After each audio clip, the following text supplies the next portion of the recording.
అందరికీ హాయ్ అండి. Chicken gravy curry ఎలా చేయాలో చూపిస్తాను.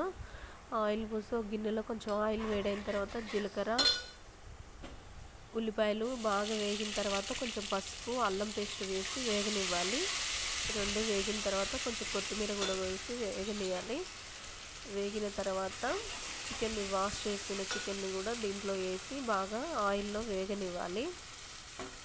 మీడియం సైజ్ పెట్టి చికెన్ అందులో వేసి వేగనివ్వాలి. అందులో వాటర్ అంతా ఇంకిపోయి ఆయిల్ పైకి తేలేంత వరకు మీడియం సైజులో పెట్టి మూత పెట్టి చికెన్ని మంచిగా వేగనివ్వాలి. అల్లం పేస్ట్ మొత్తం చికెన్కి పడుతుంది. ఇలా మంచిగా ఫ్రై అయిన తర్వాత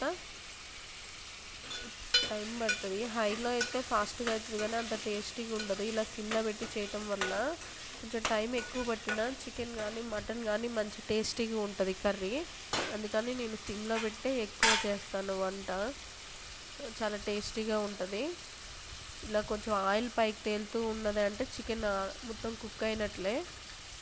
కొంచెం దగ్గరగా వచ్చిన తర్వాత ఒక 2-3 స్పూన్లు కారం, 1.5 స్పూను ఉప్పు వేసి మళ్ళీ కాసేపు నూనెలో వేగనివ్వాలి. మూత పెట్టి మంచిగా వేగనివ్వాలి.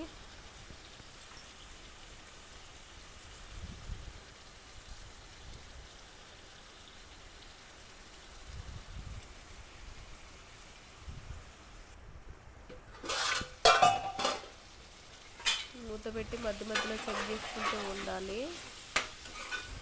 మూత తీస్తే ఏమవుతుందంటే డ్రైగా అయిపోతూ ఉంటుంది. అదే మూత పెట్టి మనం సిమ్లో పెట్టి నిదానంగా వండితే కూర మంచిగా ఉంటుంది. నేను గసగసాల పేస్ట్ కూడా వేసాను. అది ఒక పావుగంట ముందు నానబెట్టుకొని గసగసాలు మంచిగా దాన్ని గ్రైండ్ చేసుకొని ఉప్పు కారం వేసిన తర్వాత గసగసాల పేస్ట్ కూడా వేసి లైట్గా వాటర్ పోసి ఉడికిన తర్వాత మసాలా వేసి దించాను.